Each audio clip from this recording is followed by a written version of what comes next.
tomoni eloko oyo ezolakisa toyelakisa na monde ate ke président Félix yene azali fatime oyo nyonso ezosalama awa tosepte yango lelo justice ezala indépendant jamais justice ekokangama na bato moko boye oyo baniongola population mais ces journalistes bakese eza yo nakozongiselo te estce yo osala wana oswaka droit na yo bamagistrat baprêta serment liboso ya badepute te baprétende liboso ya chef de l'état yango omoni baye koprête serment lelo nde mosala eba mukwata eba kokanga eba bamiyibi nyo naselemba we balobaka o majorité yango oyo baoyo nyonso batelemi yango nde majorité sikoyo ntambo mwamba mabunda balia te etali biso te omoni ona kombo nini yango oyo komba yaya lelo nde makambo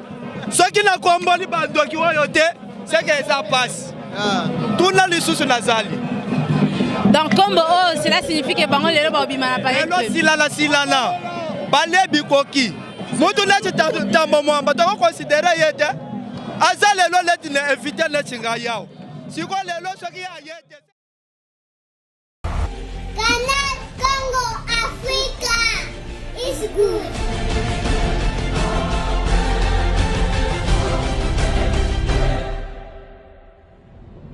Voilà, très chers abonnés, quelle est l'ambiance qui a régné lors de cette prestation de serment de 3 juges de la haute cour, de la cour constitutionnelle nommée le 17 juillet 2020 par le chef de l'État Félix Antoine Tshisekedi Tshilombo. Qu'est-ce que les gens proches ou les acteurs politiques proches de l'UDPS, proches du chef de l'État ont dit par rapport à ces grands événements? Nous allons vous laisser suivre en tout cas Ali à UDPS n'engé réagir par rapport à l'événement Oyo, alors que on va forcing parce que député et sénateur et belé en tout cas la plupart députés en harmonie au bazar FCCT, donc la majeure partie il y a des députés à FCC si pas tout s'est présenté comme sénateur, donc ça veut dire qu'il y avait une crise au niveau de la coalition FCC Cash. C'est pour la toute première fois tout le monde a événement sans la présidente il y a chambre haute ni le président il y a chambre basse et encore moins le chef du gouvernement, et ça c'est vraiment un problème qui nécessite en tout cas, je sais pas moi, un arrangement, ou je sais pas moi, une table ronde au niveau de la coalition. Mais entre-temps, le ciel là, semble s'éclaircir petit à petit parce que Bozak s'est rappelé que les Américains ont annoncé que Kabila, après une année, a affaibli, a disparaître, alors que toujours qu'il y a 2 ans, avec ce que nous sommes en train de voir, n'est-ce pas que Batouana, Bazaki n'a raison. Mike Pompeo, n'est-ce pas, annonce naïe, le lot Isako s'est manifesté malembe, on ne sait pas, mais voyons voir ce qui va se passer dans le prochain jour. Moi, je voulais suivre, madame, messieurs, les réactions des différents acteurs, l'ambiance qui a caractérisé, bien sûr, cette grande cérémonie des prestations de serment de 3 hauts juges de la Cour constitutionnelle. C'était bien sûr à l'enceinte bien sûr du palais du peuple pour taper ambiance tant Félix Tshisekedi a commis ambiance où Isaac régné, et puis on va se retrouver pour poursuivre et terminer bien sûr cette page. Canal Congo Africa is good.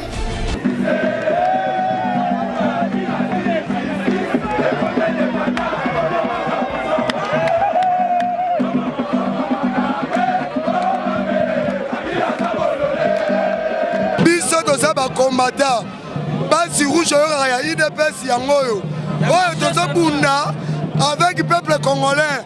Le doyen a parlé du peuple et le goyo est intérêt pour le peuple congolais. Business sosotoye awa pona oyo nyo tozosalama awa toseptengo lelo justice ezala indépendant jamais justice ekokangama na bato moko boye oyo baniongola population mais ces journalistes bakese eza yo nakozongiselo te estce yo osala wana oswaka droit na yo lelo etat de droit yebeke okozwa droit na yo na kati loko basi kushi basali awa oyo eza basi boya te biso bakolo ndaku peuple toye na ndaku na biso mafu Nana Boya, chef de l'État nan, mon continent, il y a la première institution. Bawana, bisam to voter bango. Papa, mutu ba nommé, ako boya makamo yo sali, makamfocha sala na constitution. Aza violé constitution te. Ezali liboso ya constitution. On a mis de justice ezali indépendant. Jamais justice et comme la batu boye, baya oh muta IDPS, oh mutu ya pas perdre. To boyi makamu wana. Ceux qui bisa to sali mabe, ba okanga biso. Ceux qui pa bango ba sali mabe okanga bango. Yango na zalaki na maloba na zalaki nango, yango wana. Bon, on a le président Bajous, président parlement de Bouya IDPS, il y a marché central. Bon, président seulement, oh le lot, exact. Ouais, au moni et logo, oh, et je l'accent. Toi, l'accent, mon attaquant, président Félix Yéna Zali Fatima. Yéna Zali, président du peuple congolais. Parler du peuple Zali, il y a un peuple congolais. Yango lelo o magistrat ba yeko prêter serment liboso ya chef de l'État. Ba magistrat ba prêter serment liboso ya ba député te. Ba prétendre liboso ya chef de l'État. Yango moni ba yeko prêter serment lelo ne musala eba. Mukwate eba. Okange ba. Mami binyo. Na seremba we. Tozana esengo makasi pona mukolo ya lelo. Oyo ezo salema. Ya liboso balobaka o majorité ya ngoyo bawo nyonso batelemi onde majorité sikoyo tambo mwamba mabunda baya te etali biso te bato ya FCC en général baya etali biso te lelo nde finale nde suka. Bani mama. Omonyo na kombo nini yango oyo komba. Yaya lelo nde makamu. Soki na kombo li bandoki oyo te, c'est que ça passe. Tuna lisusu nazali. Donc kombo oh cela signifie que bango lelo ba bima na pa. Lelo silana. Balebi koki. Mutu na tambo mwamba to considérer yete. Aza lelo leti na inviter na chinga yao. Siko lelo soki ya yete, c'est que asa la mayazi. Atikali la ya fois awuti ko violer moi na bato soka ya toko kanga pour la dossier wana wana mboka bakisi nana bakisi mama lelo eza mukolo oyo tozomuyeba majorité populaire majorité parlementaire oyo bakosa biso te awa ya eu des députés nommés donc awa eloko bakoki kokosa biso te dans la majorité populaire. La justice élève une nation. Mon konzi aza na vision oyo kotombelisa mboka oyo. Batika kodisiere mon konzi. Lelo balobaki ke totala bango place bako prêter serment. Mais lelo mon konzi auto kota. Kuna lelo bazo prêter serment. Président cour constitutionnel lelo zo kata ndai na misu ya président per nation mubimba.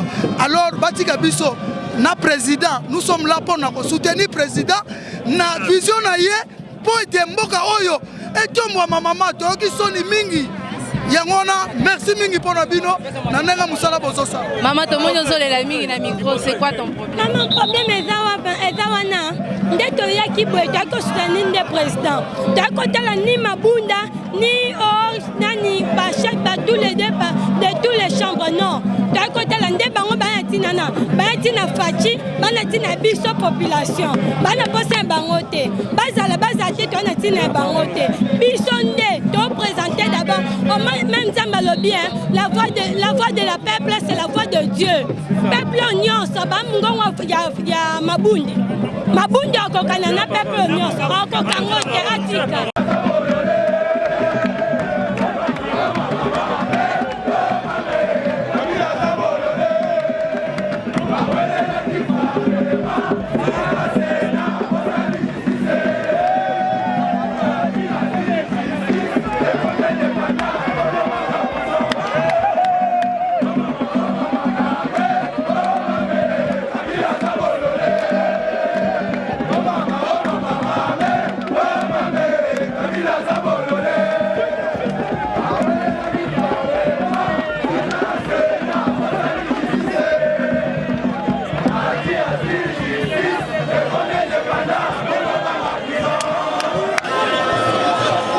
le seul mot que nous adressons à la population congolaise est seulement de constater qu'aujourd'hui, l'INADE, parti politique allié traditionnel et historique à l'IDPS, s'est mobilisé pour s'aligner derrière le chef de l'État.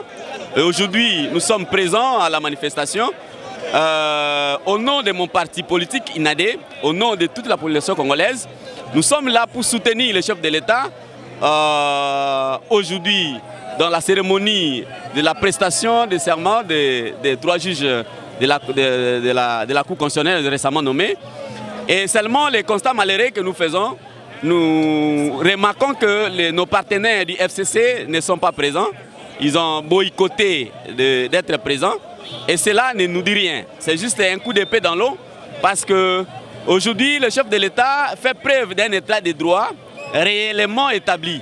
Et aujourd'hui, nous faisons preuve, n'est-ce pas, du courage. Vous voyez, dans un pays, lorsqu'on a un leader qui a le souci de sauver toute une nation, le combat n'est pas facile. Hein? Le combat n'est pas facile. Souvenez-vous, dans toutes les histoires du monde. Et le combat d'aujourd'hui n'est pas seulement le combat du président de la République. C'est un combat national. C'est un combat qui concerne toute la population congolaise. Et nous comprenons dès aujourd'hui que les amis du FCC ne sont pas pour la vie des Congolais. Donc, ils n'étaient là que pour se construire des maisons, pour s'acheter des jeeps et servir leurs propres intérêts. Et aujourd'hui, nous encourageons le chef de l'État et nous disons que viva la République démocratique du Congo, viva l'INADE, nous sommes derrière le chef de l'État et la vérité reste la vérité, la réussite reste la réussite. Nous sommes là, 2023, c'est maintenant. Non, c'est parce que l'institution Cour constitutionnelle et où tu as un nombre de 9 juges à partir de décision, il y a ordonnance et à présider la République de prêter serment, conformément à l'article 10, il y a loi organique tenant au fonctionnement de la Cour constitutionnelle. Donc, devant la nation, 3 juges au président de la République à Nomaki, pour ekokisa motango ya liboa na kati ya ndenge basiégeaka na Cour constitutionnelle, président asignaki ordonnance lelo nde ezalaki étape ya prêter serment et que président de la République abuti kozwa acte ya prestation ya serment ya 3 juges. 3 juges wana ndenge bakomi ndenge sali prestation ya serment ya bango lelo nde bakoti sikoyo na mosala na Cour constitutionnelle.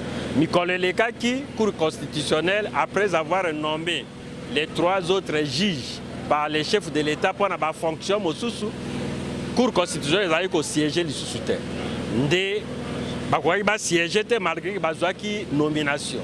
Donc pour banda ko siéger, il fallait prêter serment devant les chefs de l'État et magistrat suprême de la République démocratique du Congo.